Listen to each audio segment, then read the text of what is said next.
Merci de nous recevoir chez vous, partout où vous nous captez en ces moments. Je vous dis bonjour, bienvenue dans votre magazine Paradoxe. Merci de nous faire confiance et merci de compter sur nous. Nous sommes là, défendre de valeurs au détriment d'antivaleurs. C'est ça l'objectif principal de cette magazine. Voilà, vous êtes ingénieur qu'à chaque numéro de cette magazine, on a toujours l'habitude d'avoir deux invités.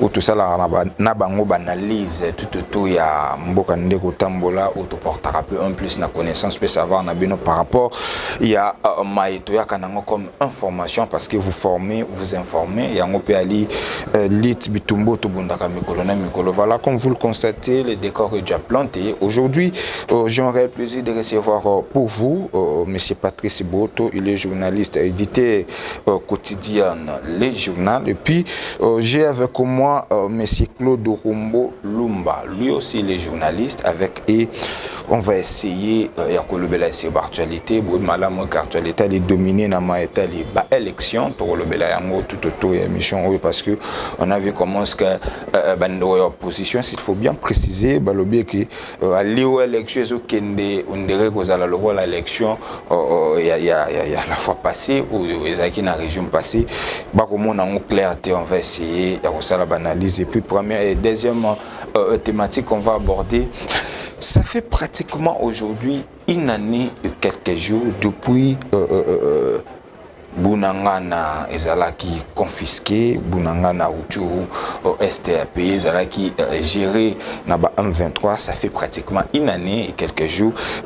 Question à lui que qu'est-ce qui nous manque pour tout récupérer en gros et que c'est n'abisso nini ben fort nini ezozanga biso pour tout récupérer ma belle n'abisso parce que ça fait aujourd'hui une année mikolo ko kende jour pour jour mikolo ko kende ba dongolo miso ba ko contrôler toujours zone abisso on ne sait pas réellement d'abord l'origine il y a Bitumba ya M23 l'origine il y a Mayoyo ba confisqué wane aline on va essayer de parler ici avec mes invités. Voilà, on va discuter avec. Et vous voulez aussi participer, appelez-nous, le numéro sur le bas de vos postes de télévision. Ça, là, analyse, madame. Non, on ne fait pas de débat de la rue, mais bien ça, là, analyse que porte en plus Namboka parce que tu allais Namboka, il aller au Bel Congo, il faut tout le baramadame, tout ça, là, analyse que nous ne sommes pas là pour insulter, nous ne sommes pas là pour nous gagner, non.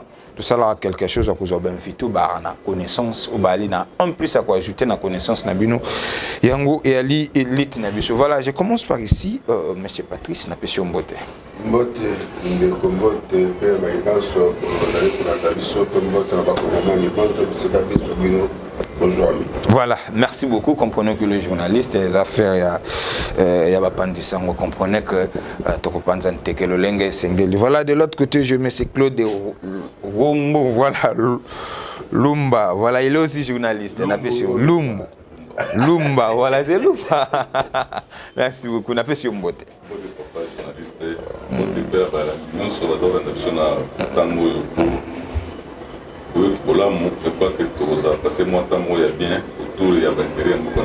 Très bien, très bien. Voilà, merci beaucoup. Je commence par ici. Monsieur Patrice, aujourd'hui, ça fait pratiquement une année depuis massacre à Estebandi, au Bunangana, Uchuru et Ali, géré par M23. Mais qu'est-ce qui nous manque pour tout récupérer en gros? Mikolo ko kende tokola la tokola muka bako gérer yango on ne pas peut-être au bako préparer lobby to yebite peut-être aux ala surpris mais ils ont nga biso nini pour to récupérer tout faire face na M23. Très bien Déco vous parlez sango là pour réagir à chaud hein, ça fait très mal. Très bien, ça fait très mal. Moi, mboka oyo ya moke oh là là la biso mboka monene boye oyo 145 territoires 26 provinces 2 344 860 km² superficie to lelaka te ya ligne stratégie Congo ya mboka moko hospitalier Congo linga kimia Congo za mboka bilaka Congo za mboka prophétie ya Simon Kimbangu donc c'est ngana biso za la processus moko oyo biso to kolanda et mokonza mboka na biso Félix Antoine Tshisekedi Tshilombo aza moto ya kimia c'est un grand stratège.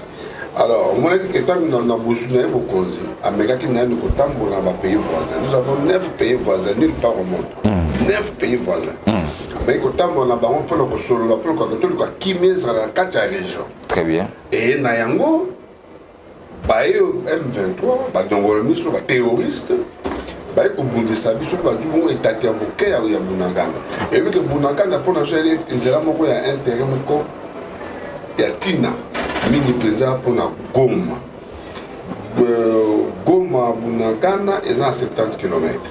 Et Bayimboko bazana ituka wana ya est pour Bayingela côté à mer, il faut passer par Ouganda et Kenya. Donc c'est là où sur le plan économique il y a une importance macasse pour Nabiso.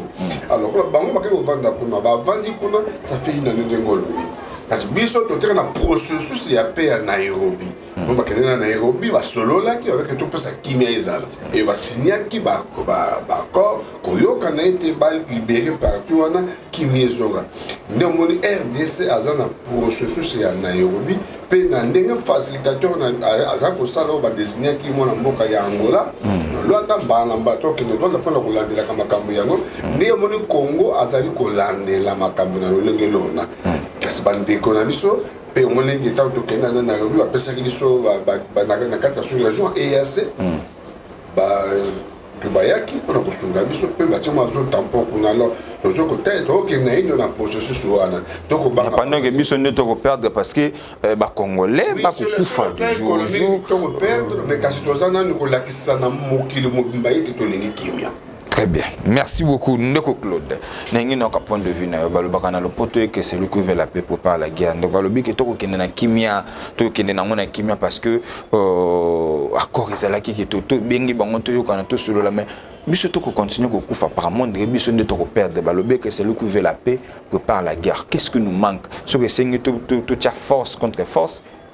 Toko sala ngo poto zo kimia mais Mikoloko kende biso toko perdre bande kona biso bako kufa ils a toujours géré biso toko luka kimia mikolopeko kende bango ba toujours bako continuer toujours ko gérer votre point de vue par rapport à ça. Oui puis ndeko journaliste ndeko Patrice Abilo mo munene c'est que Congo a connu le processus il y a réalisation de la promesse là. Très bien. C'est donc spirituel. Et le Kouana le Kana est dona so ke na ba origine nango. Il faut comprendre que tous les moyens pour te bloquer. Pourquoi? Parce que il s'agit d'une volonté de la communauté internationale tenue par le lobby juif du monde qui veut donner des terres aux Nilotiques dans le continent. Au Bamon, à partir d'Éthiopie, dans la frontière autour de la mer Indienne. Hein? C'est que, et même que scientifiquement, on dirait qu'assure le continent africain, au niveau de la lac, et quatre comme ça, or, l'essentiel de la richesse, c'est à continuer dans la Kati. Donc, ils ont décidé de prendre un peuple qui pense être proche du juif pour Bakot Saïd. Donc, en fait, il faut qu'on trouve la vérité, parce que la vérité était même le gouvernement, même l'État, il s'agit ici d'un lobby juif bien organisé qui veut imposer un peuple dans le Congo pour diriger la promesse sur le Congo. Alors, Bango Baza organisé depuis longtemps parce que j'ai entendu par exemple le livre Rôle et tentacule de tous international Power en RDC écrit par Bango Mambouini avec le ministre de la Solidarité nationale, Moutinga Modeste. C'est un livre extraordinaire que beaucoup de Congolais n'ont pas vu. Mais dans ce document, Vango a démontré que ça et l'Okomo a planifié depuis longtemps. Donc même Kolobake, et une des retards problème de Bango. Il fallait déjà en 2000 Makambo ici là. Mais comment on va conquérir le Congo? Il y a un problème comme s'il y a une main invisible qui les empêche de réaliser leurs promesses parce qu'en réalité, leur visée est une visée hégémonique, spirituelle d'abord et puis matérielle, économique ensuite. Bon, donc, sur la niveau maintenant, les Congolais, on va subir. Est-ce que Bazali qui est organisé pour la front contre un lobby juif qui parraine une opération? C'est ça le vrai problème. Nous sommes avec qui? Si eux ont le lobby juif qui les soutient, Congo, les autres, la défense en Bokani, avec qui? Il faut que diplomatiquement, ndenge ndeko Patrice alobi président de la République alinga pour sa bonne foi na biso atamboli na 9 voisins na biso mitumeza mana te poto tonga mboka na biso selon idée à États-Unis d'Afrique centrale au moins ndenge to fait au benga lobaka il faut toyokana mais à se rendre compte qu'il y a une mauvaise foi au pesa lié na fait que bandeko wana pe ba président Museveni na bakaga mais bango pe bazali ba pion ya eloko moko ya munene donc ils ne peuvent pas se défaire ba tie bango wana pour la mission soko yo la ni Félix Tshisekedi tiki mission ba ko ko bomo donc est-ce que les biso tous s'organiser mais pour bien s'organiser le pays doit d'abord commencer par avoir un parrain puissant un parrain qui est capable de faire front au parrainage juif que nous avons de l'autre côté parce que lorsque les Nations Unies ont dit que l'armement M23 ils allaient plus puissante que il y a Baïta, même plus que la MONUSCO. Ça suppose quoi? Ça suppose qu'il y a une grande puissance qui est derrière. Mais la grande puissance là, il faut que tout le monde, c'est un lobby juif important qui est là depuis longtemps. Il y a des écrits, il y a plusieurs écrits qui démontrent que derrière cette affaire, à partir de l'Afrique du Sud, la guerre Rwanda et Banda qui est, il y a Afdel, il y avait déjà ces gens qui sont derrière. Bande on a vu Bazaki le Balambert, Mende, Bazaki Nakatia, RCD, il ne faut pas passer à l'information réelle. Très bien. Qui sont les vrais agresseurs de la RDC et pourquoi? Ils doivent le dire. Maintenant que Bazar Jean n'a camp de la patrie, le gouvernement s'organiser bien. Il faut pas parler de voilà comment ça se passe, ça permet au gouvernement. Donc nous avons un problème il y a. Qui est le parrain qui peut aider le Congo à faire front contre quelque chose qui est organisé par le lobby du Très bien. Voilà. Toujours dans ça, Ndeko Patrice, d'abord, l'origine est bandit wapi parce que il y a certaines personnes qui se posent des questions mais mambango bandi wapi oh le biso to tomber victime malgré to ko luka be fort le banda mais source nango bandi wapi oh to ko arrêter en monte sengi tito luka be fort le banda oh to yebiki mongona na biso ali peut-être ndeko to ko loba tout à l'heure ali soutenir on ne peut pas citer ici mais source et bandi est créé dossier wana et bandi wapi mais merci de comment parler ça source et bandi musika depuis des décennies, depuis même 3 siècles. Eh bien, il le notait. Je vous ai dit ici que le Congo est un pays mort à promesse. Congo. Et pourquoi c'est le Salara pour moi alors que tu as 9 pays voisins où ils ont tout autour de Bissau? 40 ans dans le désert, vous le savez. 40 ans en souffrance. Il fallait qu'il y ait Moïse arrive. Pas de Sabaron à Boumouana. Bissau peut Congo tout autant dans la carte à promesse. On ne soit pas yiki. On va convoquer parce que le pays est un pays prophétique. Alors, l'infiltration dans une émission depuis d'ailleurs, de donner un exemple, en 1921, nous avons chef à territoire dans Bazango, c'est un Angolais. Depuis 1921, nous avons contaminé. Donc c'est depuis. Donc, ils ont les lotés. Ils ont vraiment les Kala. Bien papa Romba le bin, de Romba le bin, et le moko ba nilotique. Ba o ba te kuto vert, tu vas au linga ba konza, parce que l'Afrique ima, elle power tout. Le Congo il y a un objectif na ba wana ya un alors comme ils ont compris que le Congo est un peu bilaka, il y a un monde ba juif ba sima na bango pour pas conquérir le Congo démocratique. Nulle part au monde papa nanga on a matembele bota dans mboka mo sikolo mabanga. Nulle part. Vous comprenez? Avec les ressources, ils ont compris que le Congo. Et si le Congo décolle aujourd'hui, c'est toute l'Afrique qui décolle. Donc, moi, je suis au Congo, banda. Il y a Yiki, Yaki, mais Kalaming était.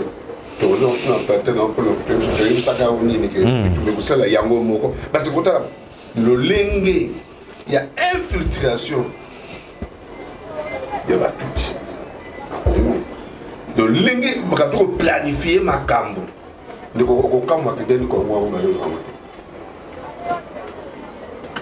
même ONU est censé donner la paix au monde. À salut 2 décennies pour ça qui m'a côté. Vous vous imaginez. Papa Rombo dit que Baïdi Sibilo que Bindukio M23 ans. Il est plus puissant. Il y a ONU. Mais comment on va Congo? C'est que paix autour de la Congo. Qui met autour de l'Est et où jamais n'a pas montré. Dieu lui-même viendra mettre la paix au Congo. Mais on peut pas s'amener là. On a pris la prière. Effectivement.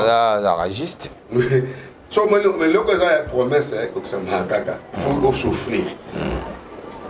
n'y a pas de rose sans épines. Très bien. Donc, tu peux souffrir, il y a des gens pour te écoquisama. Voilà, merci beaucoup. Nous avons infiltration de quoi lobby tout à l'heure. Ndeko Claude, on montre que d'autre part, c'est comme si Bisso Bakonga quelque chose sur contraire à même moment. On a vu ici à Ndegombo Sauter Koloba tout à l'heure à Loba que Ayebi Bay Nyonso Bako fait Bako parrainer Mambwe Kolekana Est Bako doté Bangon Abateni pour te Bako identifier Bangote. On montre que d'autre part, Bisso Moko, on a vu ici Jean-Marc Kabon de peu à l'oba ici, il faut citer Bakombo na bango, bako citer Bakombo na bango, mais qui ne le loba citer Bakombo na bango, tu veux bango, mais bali na quatre parlement, bako continue toujours qu'on parrainer bango, montre que d'autre part, tout quelque chose est son contraire à même moment, Bissomoro. Non, président de la République a eu une stratégie, il y a Patouana. Bango basalaka bakreaka pour bazwa pouvoir na biarema basaki bakreaki génocide bakoti bamoko bakréer mubulu babani bango baswa auto batomé na pièce na bango pour pourchasser batuti et créer problème moi na basali coup d'état. C'est-à-dire ils avaient voulu que na Congo to ba la chasse aux tuti pour justifier et donc on a pas moi que tango et pas y wana président de la République a réussi combat wana accueillir Koloba. C'est aujourd'hui qu'il parle de Mabé, mais il a toujours dit Nazo qu'il n'a pas pour protéger Batouti. Le président a un grand stratège.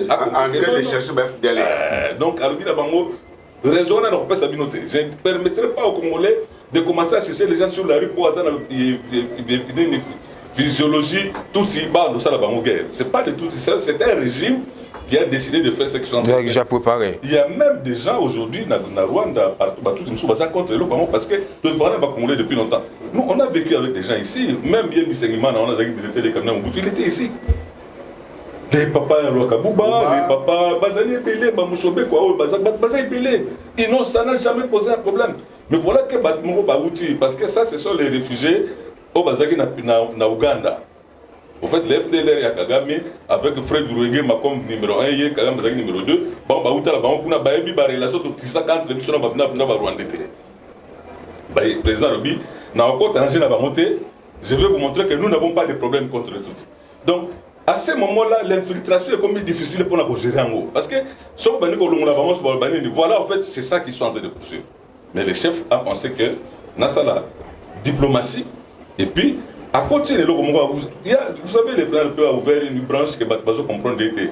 Le fait de donner une journée fériée et chômée au nom de Papa Simon Gebang. C'est le plan spirituel, est-ce qu'il y a un impact? Un impact important, c'est ce qui peut justifier ce que Papa Patrice Salobi. Bah, évitez pourquoi est-ce que Bazoka m'a monté. Vous en avez armement, vous en avez lobby et makassi. Mais pourquoi vous avez monté? Parce que quand vous lisez, je vais vous aider un jour dans le livre. Rôle et tentacule de tous ces internationaux. Comment est-ce qu'ils ont pénétré Bandaka dans le Congo? Dans le service de renseignement, dans le niveau, il y a Barchiv, il y a l'État. On a beaucoup écrit là-dedans. Mais comment est-ce que vous avez monté? Mais bon, donc, le président de la République, au-delà de la diplomatie, au-delà de l'homme de paix, qui ne veut pas que Bassala chasse aux néolotiques dans le Congo à cause de ça, parce qu'il y a des néolotiques qui ne partagent pas le point de vue de Kagame. Il a maintenant ouvert une branche spirituelle qui dit qu'après sa identité congolaise. Peut-être que cette procédure, on a monté des objectifs naïfs devant bateau bakoluka ko récupérer. Imaginez ba M23 ba aller soutenir na Rwanda aller payer muke. Vu que biso to luka to kene nango bon to solo là, to négocier, to kene nango de pas à pas. On montre que d'autres pas trop bima naïve devant la société. Comment ni et là moi Salami présent il y a d'abord prenons par exemple la déclaration du pape qui a dit au monde entier à tout ça, il le connaît. Le pape c'est le président du monde qui dit retirez vos mains du Congo. Sur le plan diplomatique, c'était une victoire grave. Les loyaux, l'Union européenne, tout le monde a commencé à parler. Sauf comme dans le débat, l'Union européenne, les gens disent l'Allemagne, la France, la Belgique, ils commencent à pointer du doigt le Rwanda, ce qui n'était pas le cas hier. Donc, le président de la République a deux approches naïves, et diplomatiques et spirituelles. Il est en train de gagner une guerre aujourd'hui.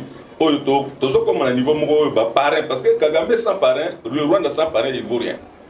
Maintenant que les parrains commencent à sentir que nous sommes en train de perdre le Congo parce que la dynamique qui se passe aujourd'hui en Afrique de l'Ouest, les pays là ont décidé de se dire, bon, comme vous, l'Occident, vous ne savez pas nous aider, nous nous tournons vers les BRICS. Admettons que le Congo dise aujourd'hui qu'il y a un continent dans la BRICS, ou là où il y a la Chine, là où il y a l'Inde, là où il y a l'Afrique du Sud, c'est l'Europe qui va perdre. Avec tout ce que nous avons. S'ils ont gagné la Deuxième Guerre mondiale, c'est à cause de l'uranium du Congo. Si le Congo part aujourd'hui, c'est eux qui perdent. Donc, comme il devant un dilemme, perdre le Congo pour gagner le Rwanda, où se trouvent les bénéfices comparés. Baza obligé, sauf Batikité. Est-ce que vous, je ne sais pas si on a suivi que notre ministre des Affaires étrangères avait participé à la réunion comme commissaire ministériel et à Bablix en Afrique du Sud. Oui. Donc, je crois que, faute de mieux, nous, le Congo sera obligé de prendre une autre orientation et c'est l'Occident qui sera la grande perdante. Sans le Congo, l'Occident ne tiendra pas la route. Et avec le Congo, le BRICS sera la plus grande puissance du monde. C'est à eux de décider s'ils continuent avec le Rwanda. Mais j'ai l'impression qu'ils ont commencé à les lâcher. Et donc, diplomatiquement et spirituellement, les chefs. Voilà. Tout ce que la rare fongola qui de Patrice infiltration. Ce que tout le régime passé, tout le monde a le sénateur Vin de Kabila avec Kaka où ils allaient infiltrer wana ba meka ko maîtriser est wana ba meka ko maîtriser ngo zala qui partager tendele le commis le loto robete le solo bunanga na Rutshuru Masisi et aller gérer na ba M23 mais toujours quand même armée wana où tout le lobby qui est infiltré mais quand même ba réussir ça qui y a ko maîtriser pour tika partir na ba M23 ba pas mais aujourd'hui tout le monde ça fait plus pratiquement une année autour kende so kende mikolo kende to le banine et ça que infiltration ezala ki nango ba yokana ki po batika et puis tant au régime sur kota ba fungwama ou et ça peut-être faiblesse au biso toza nango face à adversaire non toza faiblesse de na biso le quand on dit que non le même armée nous avons qui na le sénateur à vie nous avons les accords de signé en 2012 Bakor Nini Oyu RDC signé en 2012 na Rwanda. Donc je vais secret d'État il y a mis balé. Mbouzon a bazala azala. Est-ce que vous voulez tout le Mbouzon a bazala. Oui, il est mort. Mamadou Ndala azala. Je peux vous dire que Batowana, ce sont des patriotes nationalistes. Tant que Téléma qui Babunda. On a retiré, arrêté, ça là, et dans tout cela, les habitants comme multinationales. Mais sur le plan international, nous tout ça dans le Rwanda Kakate. Sur le monde, ça, nous faut que maman n'a rien à signer. Je comprends. Donc, Yeli Bisso, c'est ça ma brassage, mixage. Pour nous, c'est un fait. Mais pas pour l'eau, nous sommes que Bakota, on n'a pas encore raté. Donc c'est un système où la mutation va utiliser pour infiltrer l'issue dans la news. Dans mon bout à pays, après la qui était le premier chef d'état-major, le ministre des Affaires étrangères. Vous comprenez? Armée la chose comme un déni. Armée mon bout à ticket dans mon c'est pas un déni. Bako tia ba bon moment on a kitona. Donc je suis là et ça va passer nous les patrons nationalistes. Donc tout le monde a un invisible. Et quoi qu'ils sont plus forts, non, lui sur l'autre on a paré. Et on a micro dans la tête. Parents allés.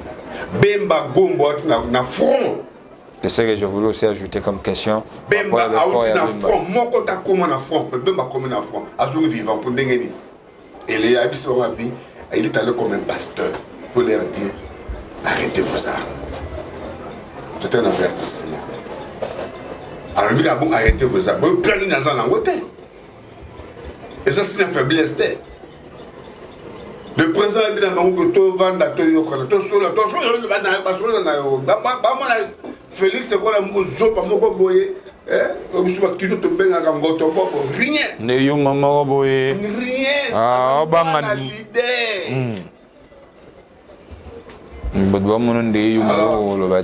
donc il y a un processus on a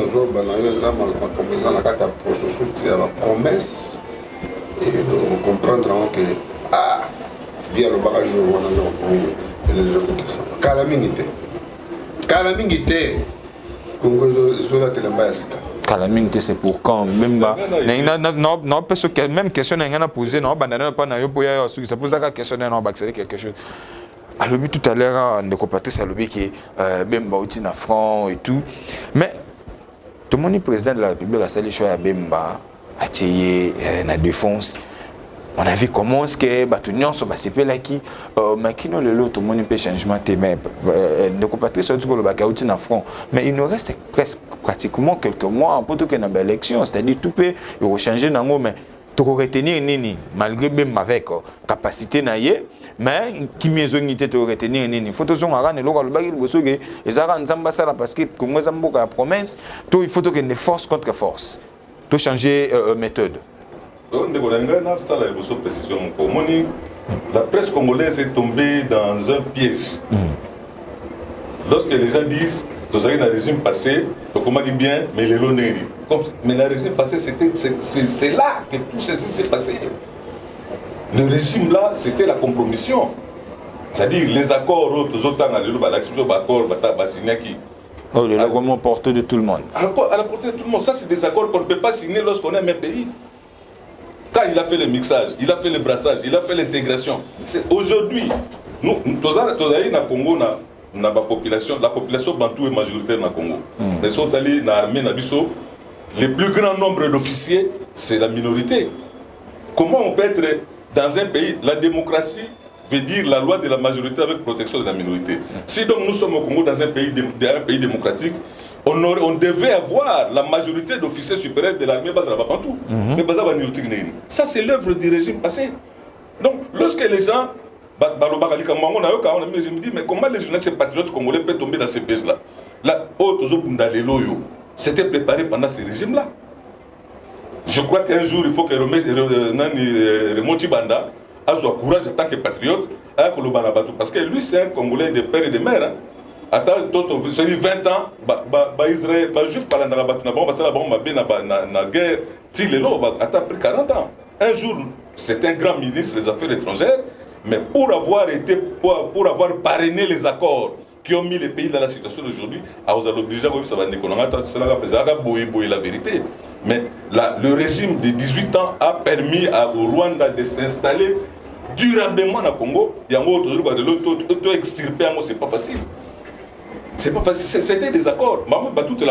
Lorsque, qu'est-ce que les M23 réclament? L'application de ces accords-là. Mais quels accords?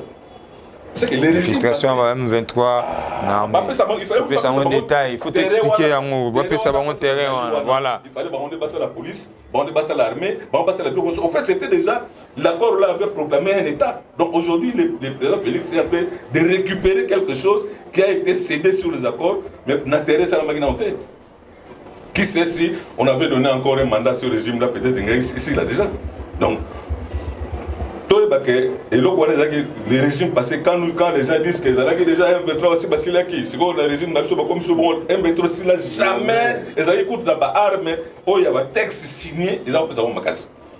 Maintenant, par rapport à Jean-Pierre Bemba, Félix Tshisekedi, c'est un patriote. C'est bien moi ça qui union sacrée de la nation. Oh, le même plateforme.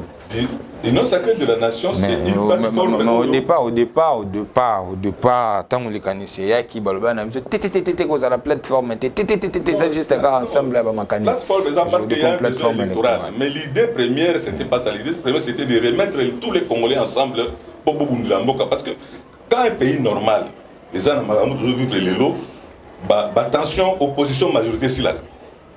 Mais la Bisso, opposant la Bisso, vous avez vu Batamourakia, mais ils n'ont pas parlé de la guerre de l'Est. Est-ce qu'il est normal que les opposants pour aspirer au diriger Congo, tu ne parles pas de ça? Donc, Félix Tshisekedi a dit que Jean-Pierre Bemba en 2006, à la campagne, avec Ndege Kuna, à Msaka Bamouba Kuna Ngai, vous votez un président de la République pour c'est la Bino Makamboyo. Après, tout le monde qui est en cortège, il y a Kabila a fait cortège accompagné.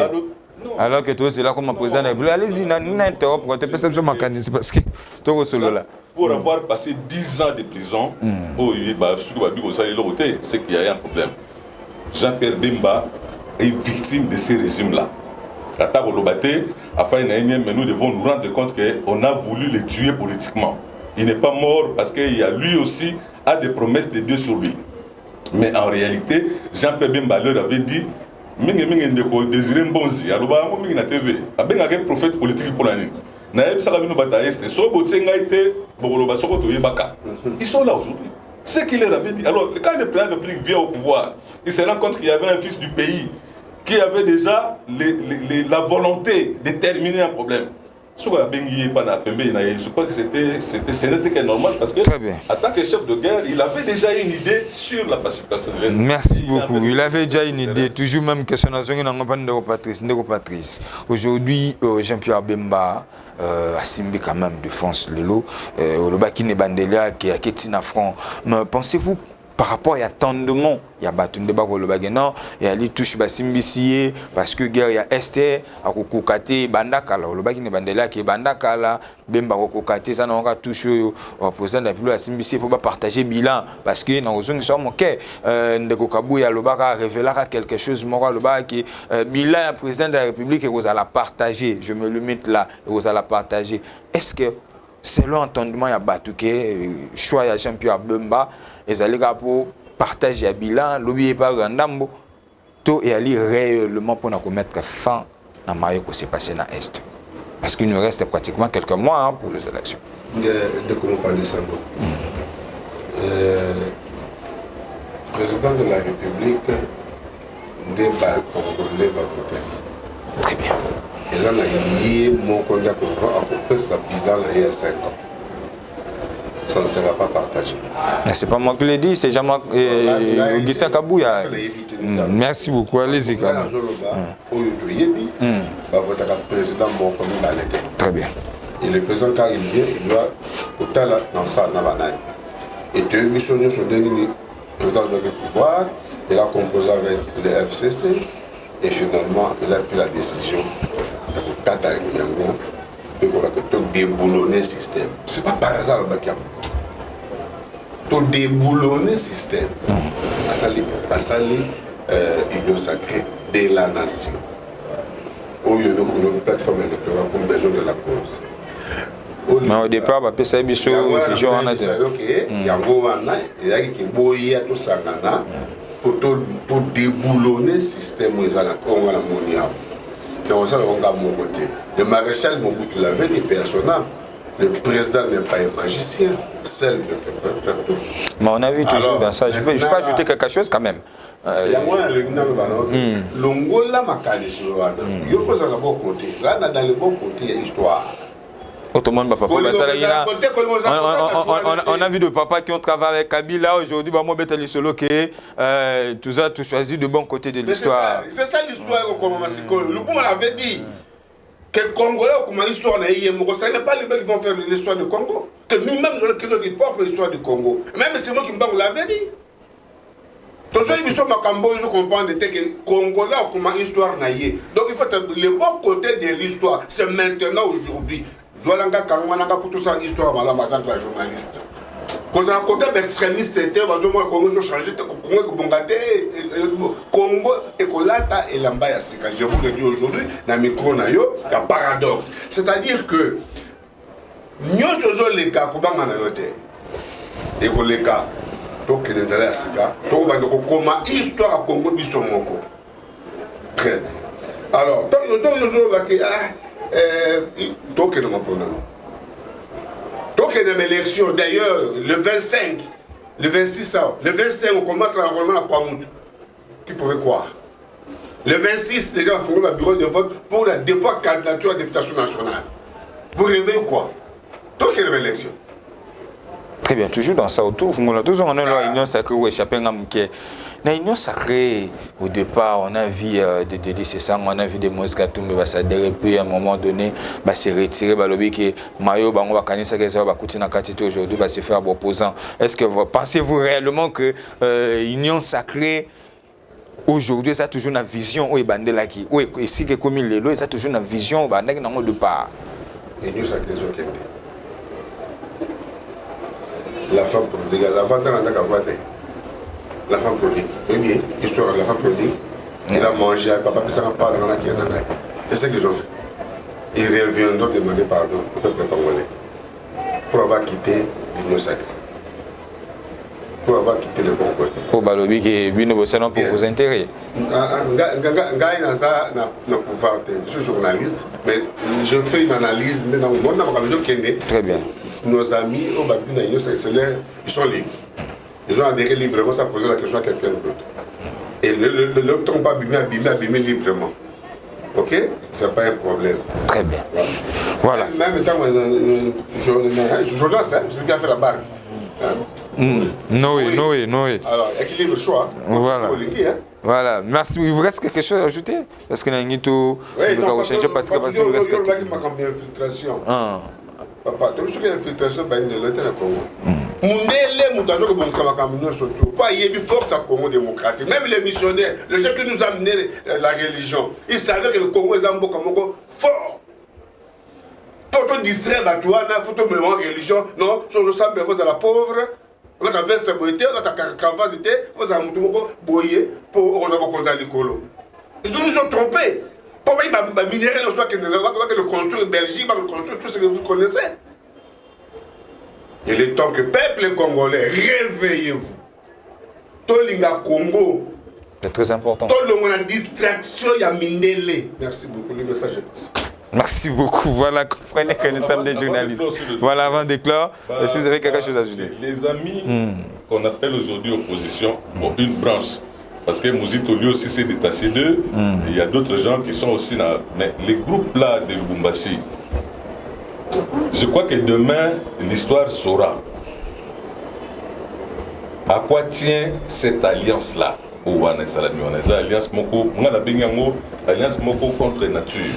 Atata Pogno, Moïse Gatumbi, Délice Sanga, qui encore Baza 4 ans, Fayoulou, Basali Bloc, moi, apparemment, c'est comme si pouvoir Baza, anormal, on aurait voulu qu'elles aient la Bloc Moko pour la patrie, pour dire que Félix Tshisekedi c'est un frère, tout ça, nous aussi ça. Parce que nous, qu'est-ce qu'on dit chez nous?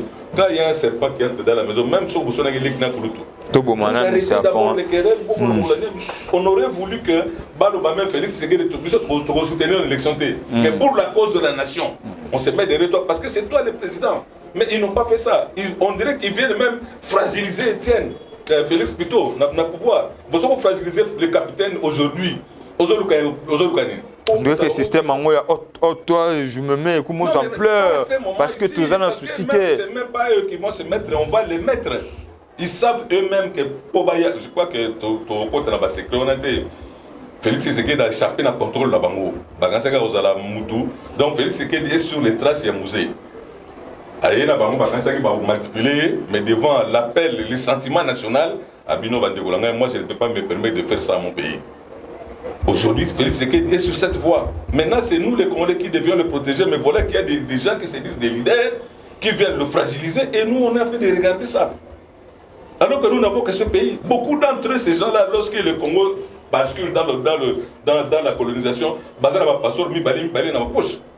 Mais si aujourd'hui, nous entrons comme la Palestine est colonisée, non? Les Palestiniens sont leurs propriétaires. Je me souviens de quelqu'un qui avait dit si nous ne faisons pas attention, nous serons comme les Palestiniens sur cette terre ici. Merci beaucoup, Ndeko Claude Rombo. Changeons un peu le chapitre. Il est vrai que le temps nous est parti. Maintenant, nous sommes obligés à relever la mboka parce que ceux qui te le en moté, il nous reste 5 minutes, mais je vous donne une minute par rapport à tout mes cas pour réfléchir, analyser sur les élections.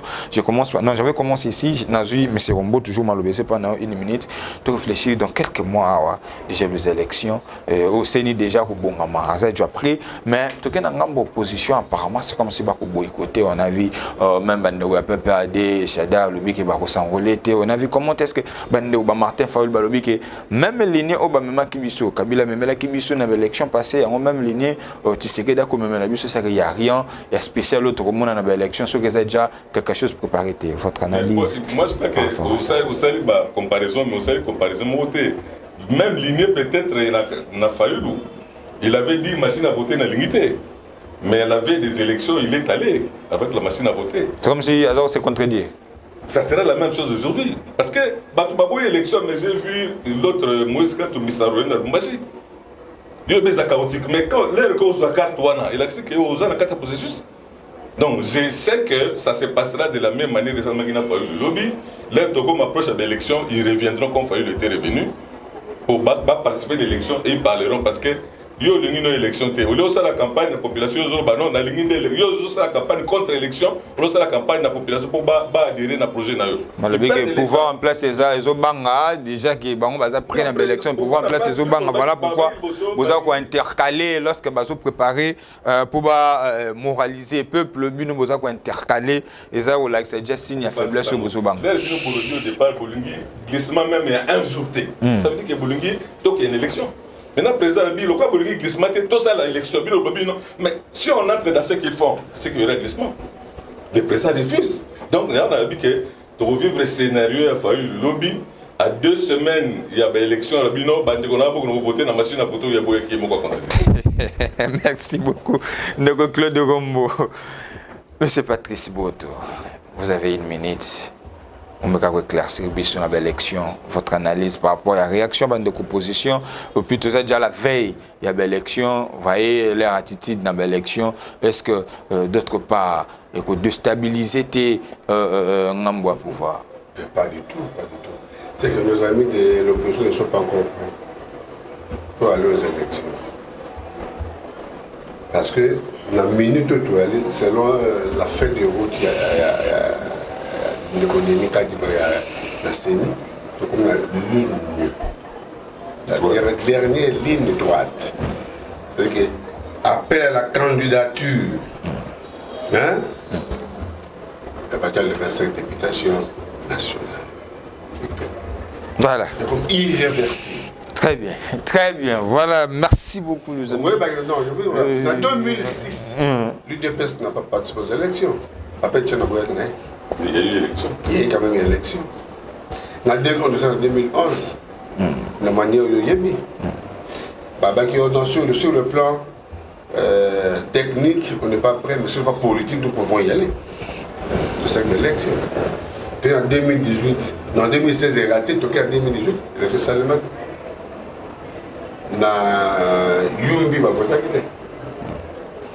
C'est quand même une élection, c'est l'élection comme président. Donc, et dans le monde entier, il n'y a jamais eu de vraies élections. Même de bonnes élections. Vraies ou bonnes, il n'y en a pas. Il n'y en a pas. Donc, la nature humaine est tout homme faillible et il n'y a pas, et le comment il y a concret aux adhérents à 100% tant que nous avons montré pour nous embêter. Très bien, merci beaucoup. Nous sommes arrivés à la fin. Comprenons que Ezari Plateau a parce que c'est ça notre objectif, notre élite. Nous sommes là, vous informer, vous édifier, défendre des valeurs au détriment d'anti-valeurs. C'est ça l'objectif principal de cette magazine. Le 25, hein, voilà. Pour toi, hein. Le 25. Très bien, merci beaucoup. Merci M. Rombo, Claude d'avoir été de notre. En tout cas, ainsi très prochainement, tous on a un plateau, analyse, en tout cas, on a CP la participation à M. Patrice. Moi aussi, de vous rencontrer. Merci beaucoup, M. Patrice. Merci. Merci d'avoir été de notre. Très prochainement, on sera avec vous. Très bien. Voilà, merci beaucoup. Si vous avez aimé, dites merci à Maman Jean-Malon derrière la caméra. Merci à Christian chez vous. Merci à vous. Merci à l'analyse qui toko kosala Kendel Bosso, Totombe Lora Bokakoswa Kendel Bosso Kosimba. Merci Penabino Babolandi Bisso de partout. Au Jules Bakwa Kolanda Bisso, Kimio Mabota Bino, que Dieu bénisse les RDC. Que Dieu bénisse la République démocratique du Congo. Que la paix quitte nos esprits d'ici là. Portez-vous bien. Au revoir.